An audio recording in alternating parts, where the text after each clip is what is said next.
Update sa Villamor Air Base kung saan dinala si dating Pangulong Rodrigo Duterte.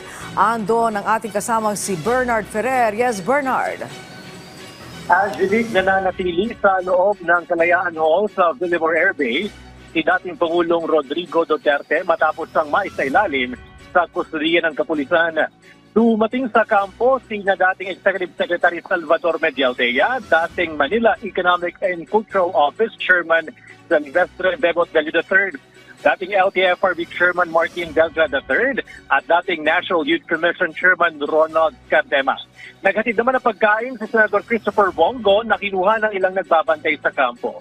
Hindi naman pinayagang makapasok ang mga miyembro ng media bilang bahagi ng mahigpit na seguridad na pinatutupad sa Villamor Air Base. Bandang 9:26 na umaga, lumapag sa NAIA Terminal 3 ang Cathay Pacific Airways Flight TX907 sakay ang dating Pangulo mula Hong Kong matapos lumalo sa isang pagtitipon para sa mga OFW.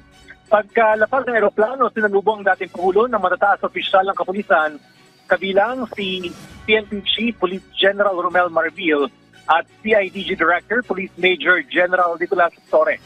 Matapos nito ay agad na inilagay sa kustudiya ng PNP ang dating Pangulo.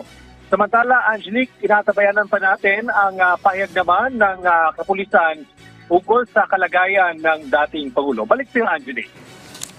Okay, so Bernard, wala bang sinasabi sa inyo kung ano ang susunod na hakbang kung saan dadalhin ang dating Pangulong Duterte?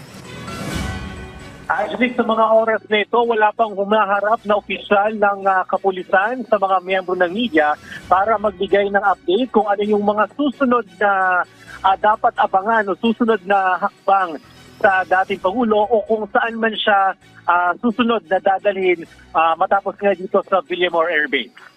Okay, maraming salamat, Bernard Ferrer.